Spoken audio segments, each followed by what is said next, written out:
एक डिस्क्लेमर, ये वीडियो केवल 100% हास्य और उन कॉर्पोरेट शहीदों के लिए है जो ऑफिस की वेल्डिंग में अपनी जवानी गला रहे हैं। अगर आपको लगता है कि डेडलाइन आपकी शादी की सालगिरह से ज्यादा पवित्र है तो कृपया ये वीडियो ना देखें। तार्किक और गंभीर व्यक्ति अपने प्रोफेशनल एथिक्स संभाल कर रखें, यहां उनकी धज्जियां उड़ने वाली हैं। नमस्कार दोस्तों, मैं हूं मिस्टर इंडिया। स्वागत है उस सुखी परिवार में जहां सिर्फ खून चूसा जाता है, क्योंकि आज हम बात करेंगे उस आधुनिक गुलामी की जिसे दुनिया बड़े चाव से कॉर्पोरेट कल्चर कहती है।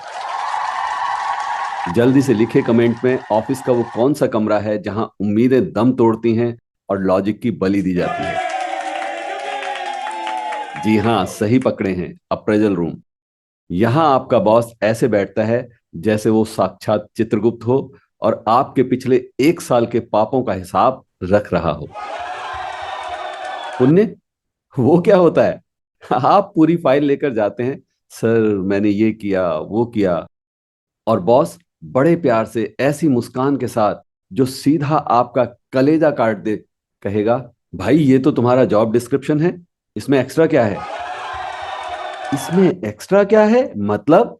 अगर मैं ऑफिस में अपनी किडनी निकालकर प्रेजेंटेशन की जगह ना लगा दूं तब तक उसे एक्स्ट्रा एफर्ट दिखाई ही नहीं देगा। इनके लिए 200% ही नया 100% है, और आपकी मेहनत की वैल्यू किसी पुराने वॉशिंग मशीन के एक्सपायर्ड वारंटी कार्ड जैसी है। दोस्तों, अगर आपको भी लगता है कि आपकी सैलरी से ज्यादा आपकी मेहनत की वैल्यू है तो अभी संभव ह्यूमर को सब्सक्राइब करें। यहां हम दर्द नहीं बांटते, उस पर नमक छिड़ककर हंसना सिखाते हैं। अब देखिए कोड में खाज वाली स्थिति, जिसे कॉर्पोरेट की भाषा में सेल्फ असेसमेंट कहते हैं। ये वो दौर है जहां कंपनी आपसे कहती है, बेटा अपना डेथ वारंट यानी अप्रेजल फॉर्म खुद लिखो। मतलब अपनी फांसी का फंदा खुद चुनो और गांठ भी खुद ही लगाओ। अब यहां एम्प्लॉय के सामने दो कुएं होते हैं। अगर आपने जोश में आकर लिख दिया कि मैंने कंपनी को पाताल से उठाकर आसमान पर पहुंचा दिया है, तो बॉस अपनी उसी मुस्कान के साथ आपकी ऐसी पैंट उतारेगा कि आप बिना बेल्ट के ऑफिस के बाहर निकलेंगे। वो कहेगा, इतना कॉन्फिडेंस, ये तो टीम वर्क था, तुमने अकेले क्या उखाड़ा? और उसके बाद वो बिना फुल स्टॉप या कॉमा लगाए आपकी ऐसी उधेड़ेगा कि आप अपनी नजर में ही बिल्कुल नकारा महसूस करने लगोगे। और अगर आपने मॉडेस्ट बनने की कोशिश की और लिखा कि जी मैं सीख रहा हूं, पूरी कोशिश कर रहा हूं, तो बॉस उसे ब्रह्म वाक्य मान लेगा और कहेगा, बिल्कुल सही, बहुत ईमानदारी से अपने आप को आपने सही पहचाना। अब इस साल थोड़ा मन लगाकर काम करो और रिजल्ट भी दिखाओ। दोस्तों, अप्रेजल फॉर्म में एक कॉलम होता है, एनी एक्स्ट्रा अचीवमेंट। अब इसमें क्या लिखें? यही कि सर आपकी फीकी चाय पीकर मैंने उल्टी नहीं की, या संडे को आपकी अर्जेंट कॉल पर अपनी बीवी के ताने सुने, क्या ये अचीवमेंट नहीं है? बॉस के लिए एक्स्ट्रा का मतलब है आपने अपनी आत्मा बेचकर ऑफिस के सर्वर में लगा दी। 20-30 साल से काम करने वाले बुजुर्ग एम्प्लाई भी इस फॉर्म को ऐसे घूरते हैं जैसे वो उनकी 10वीं की मार्कशीट हो। कंपनी के लिए आप सिर्फ एक रिसोर्स हैं, लेकिन उस फॉर्म को भरते वक्त वो आपको क्रिएटिव राइटर बना देते हैं। और कॉर्पोरेट की सबसे बड़ी कॉमेडी ये है कि यहां आपको हर दिन साबित करना पड़ता है कि आप जिंदा हैं। आपने 20 साल कंपनी को दिए हों या 30 साल, आपकी औकात बस उतनी है जितनी आपकी पिछली ईमेल की थ्रेड या आपका कोई लास्ट वर्ड।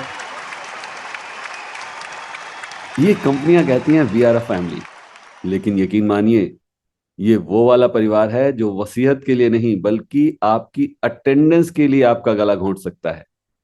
अगर आपने एक दिन भी ढील दी तो ये परिवार आपको अनाथ करने में 2 मिनट का भी समय नहीं लेगा। यहां घुसते ही मेंटल हेल्थ पर ऐसे लंबे भाषण दिए जाते हैं जैसे कसाई बकरे को हलाल करने से पहले शांति पाठ सुना रहा हो। मंडे की सुबह एम्प्लाई के चेहरे पर वो रौनक होती है जो फांसी के तख्ते पर चढ़ने वाले मुजरिम के पास भी नहीं होती। वो ऐसे रोता है जैसे विदाई के वक्त दुल्हन।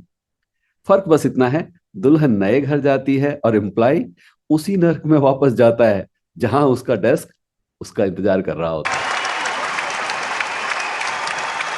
अब आते हैं उस दुखती रग पर जो हर एम्प्लॉय की किस्मत में लिखी होती है। दुनिया का सबसे बड़ा कोइंसिडेंट या इत्तेफाक, वो ये है कि जिस दिन आपकी शादी की सालगिरह होगी, बच्चे का बर्थडे होगा, या घर में कोई बड़ा फंक्शन होगा, या कोई दूसरा आपका प्रोग्राम बना हुआ हो, ठीक उसी दिन आपके बॉस को ब्रह्मास्त्र जैसा वेरी अर्जेंट काम याद आ जाएगा। उसे पूरे साल नहीं पता कि काम क्या है, लेकिन जैसे ही आप कहेंगे सर आज जरा जल्दी निकलना है, उसकी रूह में कोई अर्जेंट आत्मा प्रवेश कर जाएगी। वो आपसे ऐसे काम कराएगा जैसे उस एक काम के बिना पूरी दुनिया का जीडीपी जीरो हो जाएगा। असल में उसे आपके काम से मतलब नहीं है, उसे आपकी खुशी बर्दाश्त नहीं है। वो भी तो अपनी खुशियों की खुशी खुशी बलि चढ़ाकर यहां पहुंचा है। तो यहां मामला बिल्कुल सास भी कभी बहू थी वाला हो गया है। और फिर सास कहती है चुन चुन के बदला लूंगी। दोस्तों, कॉर्पोरेट में वर्क लाइफ बैलेंस एक ऐसी पौराणिक कथा है जिसे सबने सुना है पर देखा किसी ने नहीं। यहां ओनरशिप लेने का मतलब ये नहीं है कि आपको मुनाफे में हिस्सा मिलेगा। इसका मतलब सिर्फ ये है, अगर प्रोजेक्ट फेल हो गया तो फांसी का फंदा आपके गले में होगा। यहां वर्क का मतलब है ऑफिस का काम, और लाइफ का मतलब है बॉस के घर का काम। कॉर्पोरेट की बैलेंस शीट असल में एम्प्लॉय के खून पसीने और आंसुओं से चमकती है। यह ग्रोथ का मतलब कंपनी का टर्नओवर बढ़ाना है, आपकी सैलरी नहीं। आपकी सैलरी तो बेचारी इन्फ्लेशन के डर से थर थर कांप रही है, और आपकी ग्रोथ सिर्फ आपकी पीपीटी के बार चार्ट में ऊपर जाती है, बैंक अकाउंट में नहीं।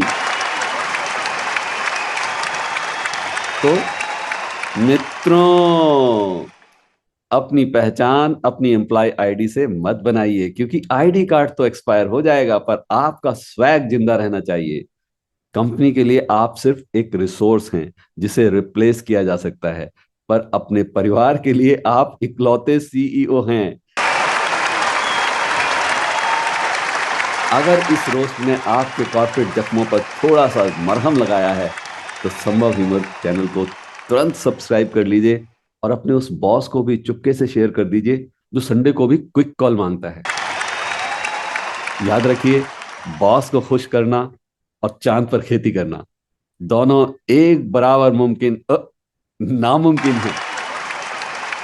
तो जल्दी ही फिर मिलते हैं अगली वीडियो में, तब तक के लिए जय हिंद, जय ह्यूमर।